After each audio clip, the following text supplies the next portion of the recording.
दोस्तों, फ्रांस में मुस्लिमों और क्रिश्चियन के बीच जो दंगे हो रहे हैं, अब उसमें पाकिस्तान कनेक्शन सामने आ गया है।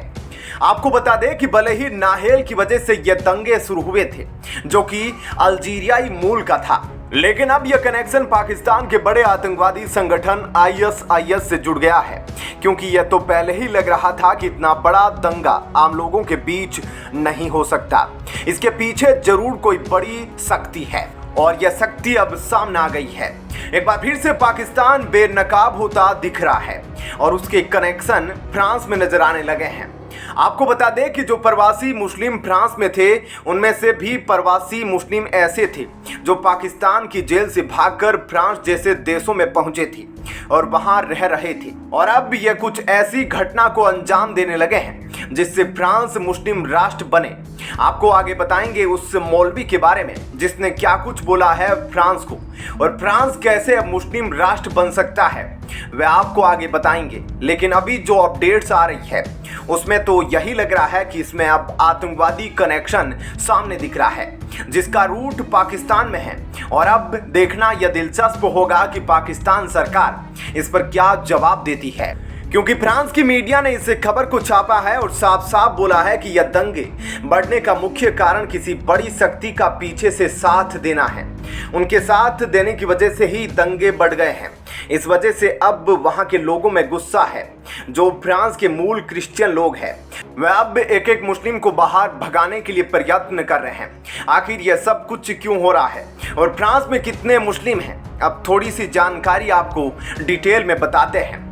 आपको बता दें कि यूरोप में आज 2 करोड़ 60 लाख से ज्यादा मुसलमान रहते हैं, और मुसलमानों का एक छोटा सा हिस्सा अक्सर यूरोप में विवादों में रहता है, जो इस्लाम के नाम पर कट्टर विचारों को बढ़ावा देता है। फ्रांस में अरब और अमेरिकी देशों से आने वाले शरणार्थियों को अपने यहाँ जगह दी गई है, और इस पर मौलाना तौफीक ने कहा कि इससे मजदूरों के लालच में फ्रांस ने प्रवासियों को आने दिया, और इनमें वह प्रवासी भी थे जिन्हें खुद इस्लामिक देश जेलों में डालना चाहते थे। फ्रांस में बीते कुछ सालों में आतंकी हमले भी बढ़े हैं, जिसके बाद फ्रांस को अब अपनी नीतियों पर अफसोस होने लगा है। फ्रांस में कट्टरपंथी कई हमले कर चुके हैं, जैसे कि साल 2015 में इस्लामिक आतंकियों ने चार्ली हेब्डो पत्रिका कार्यालय पर हमला किया था। इनमें 12 लोगों की हत्या कर दी गई थी। 2015 में ही इस्लामिक स्टेट ऑफ इराक के आतंकियों ने पेरिस में हमला किया था, और इसमें 130 लोग मारे गए थे और सैकड़ों लोग घायल हो गए थे। इसके अलावा 2016 में इस्लामिक स्टेट के एक आतंकी ने विशाल लोरी को भीड़ के ऊपर चढ़ा दिया था, जिसमें 86 लोग मारे गए थे। साल 2021 में फ्रांस की न्यूज शहर में चर्चा के अंदर चाकू से हमला हुआ और 3 लोगों की मौत हो गई। संदिग्ध हमलावर अल्लाहू अकबर के नारे लगा रहा था। इस दौरान एक बुजुर्ग की गला रेंतकर हत्या कर दी गई थी, और यह हमलावर ट्यूनीशिया का रहने वाला था और शरणार्थी के नाम पर फ्रांस पहुंचा था। इसके अलावा फ्रांस में पैगंबर मोहम्मद साहब के विवादित कार्टून को बच्चों को दिखाने पर एक शिक्षक की हत्या कर दी गई थी। सिर्फ इतना ही नहीं, बीते 2 दशकों में इस्लाम के नाम पर यूरोप में हुई हिंसा में हजारों लोग मारे गए हैं। लेकिन फ्रांस इसलिए चिंतित है क्योंकि पूरे यूरोप में मुस्लिम आबादी का 9% हिस्सा फ्रांस में ही रहता है, जो कि सबसे ज्यादा है। और फ्रांस में यह विवाद इसलिए बढ़ गया क्योंकि एक 17 साल के लड़के पर पुलिस ने गोली चला दी, और लोगों का कहना है कि अगर वह लड़का गोरा होता तो पुलिस उस पर गोली नहीं चलाती। ऐसे में इस खबर के बारे में आपकी क्या राय है, हमें कमेंट करके जरूर बताएं। और अब आपको बताते हैं ऐसी ही एक और बड़ी खबर। दोस्तों, एक दिन पहले एससीओ की मीटिंग हुई थी, जिसमें एशिया के बड़े बड़े देश चीन, रूस, भारत, पाकिस्तान ये सारे देश मौजूद थे, और उस भाषण में मोदी की दहाड़ थी कि पाकिस्तान बॉर्डर पर अपने आतंकवादी गतिविधियों को अपने प्रॉफिट के लिए जो यूज करता है उसे बंद करे। और इस मीटिंग के बाद अब पाकिस्तान ने जो कुछ किया है उससे अब भारत में भी हलचल तेज हो गई है। आपको बता दें कि भारतीय सीमा पर परमाणु तोपें खिसाने लगा दी है।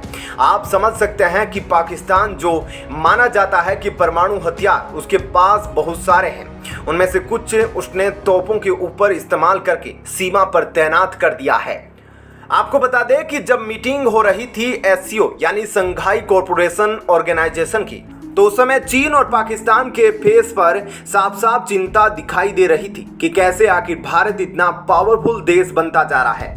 और इसको लेकर चीन में सबसे ज्यादा इसीलिए बेचैनी है क्योंकि चीन पीओके के जरिए ही पाकिस्तान में सबसे ज्यादा कारोबार करता है। वह कभी नहीं चाहेगा कि भारत को पीओके वापस मिले, और इसका एक कारण और भी है जिससे पाकिस्तान परमाणु तोपें तैनात करता है अपने बॉर्डर पर, और वह यह है कि भारत अपने मिशन पर है कि पीओके को वह वापस लाए। हम आपको एससीओ मीटिंग में प्रधानमंत्री मोदी ने जो भाषण दिया उसमें उन्होंने पाकिस्तान के खिलाफ क्या कुछ बोला वह तो आपको आगे सुनाएंगे, लेकिन उससे पहले आपको यह बता दें कि भारत को पीओके लाने के लिए अब अमेरिका भी समर्थन कर रहा है, क्योंकि अमेरिका भी यही चाहता है कि चीन को भारत जबरदस्त टक्कर दे। चीन और रूस अमेरिका के सबसे बड़े कट्टर दुश्मन हैं। दोस्तों, वह चाहता है कि भारत चीन से आगे बढ़े और हर क्षेत्र में पावरफुल हो, इसलिए पीओके को वापस भारत में लाने के लिए बैकएंड से अमेरिका सपोर्ट कर रहा है। लेकिन उधर चीन ने भी पाकिस्तान को सपोर्ट देना शुरू कर दिया है। जो पाकिस्तान ने परमाणु तोपें लगाई है बॉर्डर पर, वे जानकार बताते हैं कि चीन के कहने पर लगाई गई है। अब आप कमेंट करके बताइएगा कि भारत को इसका जवाब कैसे देना चाहिए। आपके सजेशन बहुत काम आएंगे और ये इंडियन आर्मी तक पहुंचेंगे, इसलिए आप सजेशन जरूर देना। आपको बता दें कि पाकिस्तान चीन की मदद से सीमा के पास बंकर बना रहा है, कम्युनिकेशन टावर और अंडरग्राउंड केबल बिछा रहा है, और ऐसा करने के लिए पाकिस्तान चीन की मदद भी ले रहा है। चीन की मदद से ही पाकिस्तान ने परमाणु बम दागने वाली SH-15 होवित्जर गन भारतीय सीमा पर तैनात कर दी है, और यह SH-15 होवित्जर गन पाकिस्तान को चीन से ही मिली है। यह एक खतरनाक हथियार है, लेकिन इसे भारतीय सीमा पर तैनात करना उससे भी ज़्यादा खतरनाक है, क्योंकि पाकिस्तान और चीन के इस कदम के बाद भारत भड़क सकता है। हो सकता है कि भारत जल्द ही इसका कोई जवाब दे, क्योंकि पाकिस्तान ने अपना सबसे नया और सबसे खतरनाक हथियार अब LOC पर तैनात कर दिया, यानी कि चीन से मिली SH-15 होवित्जर गन, जिसकी रेंज 40 किलोमीटर से लेकर 60 किलोमीटर तक हो सकती है। लेकिन इसकी जो सबसे बड़ी खासियत है वह यह है कि इसमें न्यूक्लियर कैपेबल राउंड्स भी दागे जा सकते हैं, और पाकिस्तान की परमाणु नीति में यह बात साफ तौर पर कही गई है कि पाकिस्तान अपने इलाकों में भी न्यूक्लियर हथियारों का इस्तेमाल कर सकता है अगर उसकी संप्रभुता खतरे में आती है, क्योंकि पाकिस्तान को अब अपने टुकड़े होने का खौफ सता रहा है। बगावत की सबसे ऊंची आवाज अब पीओके से उठ रही है। भारतीय नेताओं के पीओके को लेकर दिए गए बयान पाकिस्तान को और भी ज्यादा परेशान कर रहे हैं, लेकिन अपने प्रोजेक्ट के चलते पीओके खोने का डर पाकिस्तान से ज्यादा चीन को इस वक्त है। दोस्तों, अब आपको सुनाते हैं प्रधानमंत्री मोदी का एससीओ का 2 मिनट का वे क्लिप, जिसमें उन्होंने कैसे पाकिस्तान को सीधे सीधे धोया और चीन मुंह देखता रहा।